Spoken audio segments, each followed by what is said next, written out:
Hello mga lods, ngayon magi-speed test tayo ng Avata 2 kung ilan talaga yung niya, top speed. Ayun, bali ang gagamitin natin na camera angle ay 45 degrees.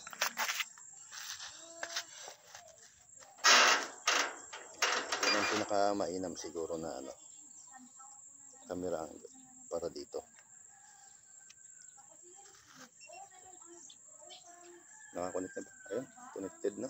Tapos antayin lang muna natin yung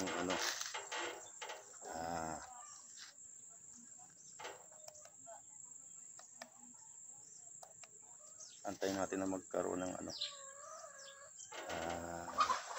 signal ng satellite. Ayun.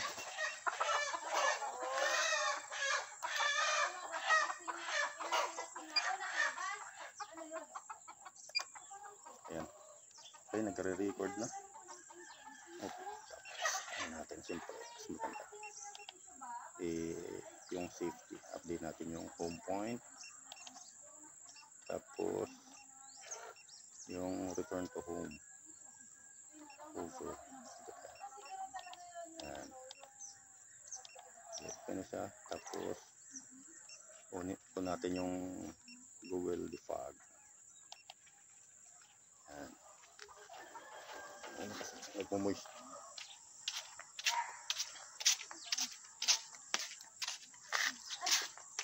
Ngayon, set naman natin ang lagyan natin sa manual 20 degrees. Lagyan natin sa 45.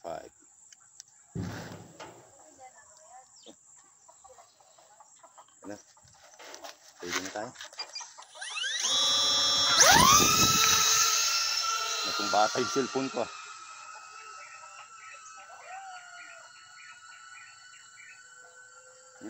Wow, 90.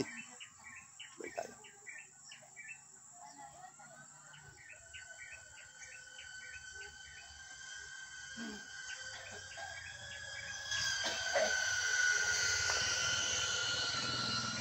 Oh, 94. High wind velocity. Pagalasin yung throttle.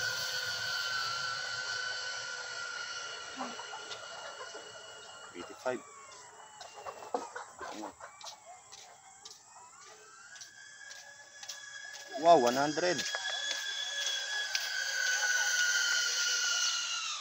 Okay na yan. Last. Medyo malakas ito nga. Ito. Ang talaga sa pagla.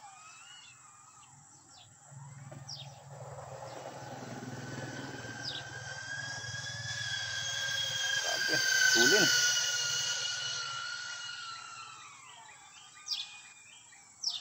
May ibon, nakita nyo? Kubayan natin sa ito pinaka-paborito ko.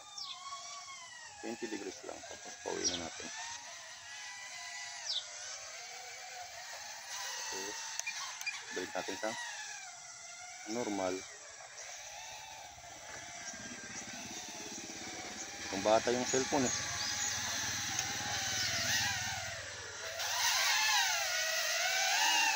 Yun, so tapos lang ating off ang ating speed test.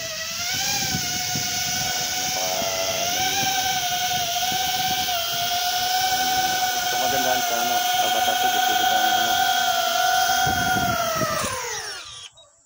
pwede mong from manual to normal. Kahit na nasa air ka, tapos pwede mong bago-baguhin yung camera angle. Kaya mabuti hindi na tumba yung cellphone. Ayun, so yun lang para ngayong umaga para sa ating speed test. Nakita naman natin umabot ng 100 kph yung lipad. Doon kuha naman tayo ng mga cinematic shot. So ngayon naka normal mode tayo. tayo sa manual 20 videos.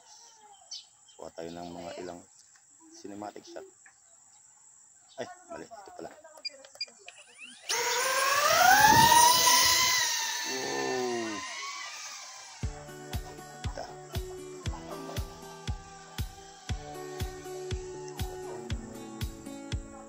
Ganda na ano. Ganda na ano. Ito kasi, ano pa ni mag. Ay, may wire nga pala dyan sa unahan. Kaya tayo dadaan. Pero para sa akin kasi maganda naman yung ano ng avatar. Lagay natin sa normal para mas puno.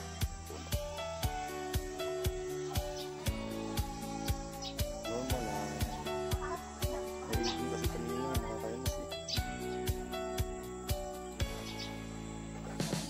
Pala yun.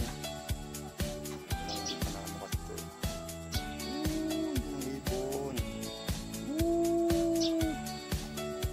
Ganda. Yung mga ibon ako kanina. Tayo masyado. Ganda naman yun. Buwan naman yun. Mga araw. Panormal po tayo mga ano. Maganda kasi ito.